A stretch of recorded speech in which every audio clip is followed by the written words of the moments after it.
Isang mapagpalang araw po sa inyong mga tol. Dito naman po ang inyong Buhay Driver Joe TV.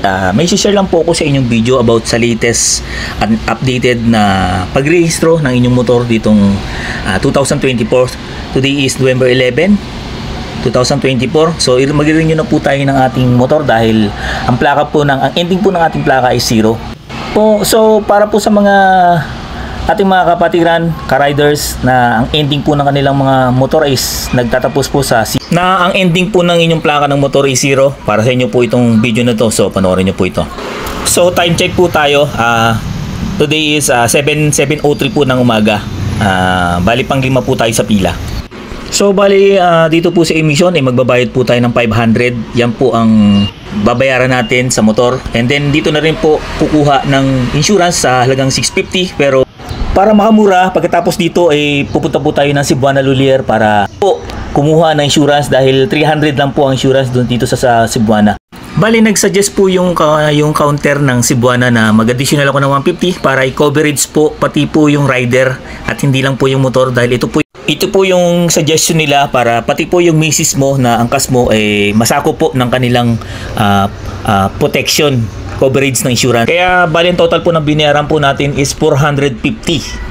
Kaysa naman dun sa LTO na 650. Pagkatapos po natin magbayad dito sa Cebuana ng 450, pwede na po tayo mag-proceed sa LTO, pero bago po tayo pumasok na main office, dalhin po muna natin yung ating mga papel, mga requirements dun sa inspection. May inspection po yung ating motor. Bali ito na po yung inspection nila dito sa may bandang kaliwa, itong may hagdanan na ito. Diyan po diretso para ipasa po yung inyong requirements na smoke and insurance. Ayan sa may lamesa na yan. At paalala din po, bago nyo po ipasa yung mga requirements ng emission at pati na po ng insurance, pa-xerox po kayo ng ID kahit ano pong government ID. At pagkatapos nyo pong naipasa yung mga requirements, tuturo nyo po dun sa inspector yung inyong motor para i-inspection. Titignan yung signal light, headlight, park light, and then yung brake light. Importante po yan. And then pati po yung chassis at engine number i-inspectionin po nila. At pagkatapos po may inspection, magpapaselfie po yung inspector and then ipapaprint nyo po yun sa may tapat at ibabalik nyo po yan sa kanya. Ito lang po ay katibayan na na-inspect po na inspector yung ating motor and then pipirmahan nyo po yan and then pasok na po kayo sa LTO main office. Then pag akit nyo po ng LTO, may makikita po kayong lamesa, ibibigay nyo po yun sa pinaka officer at para sa verification and then bibigyan kayo ng number and then nahantayin nyo na lang po yung tawag dito sa window 8 para magbayad. So pag tinawag na po yung number nyo at pangalan nyo, magbabayad na po kayo ng 376 para sa inyong resibo. And then lipat na po kayo sa kabilang bintana para kunin na po yung inyong official receipt o OR.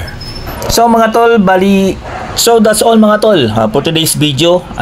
Dito na po pagtatapos yung ating pag-update po sa kasalukuyang 2024 bago po matapos ang taon nitong pag-renew ng rehistro ng ating mga motor. At lagi po nating tatandaan na may pamilya po tayo nag-aantay and then so ride safe po and God bless you all.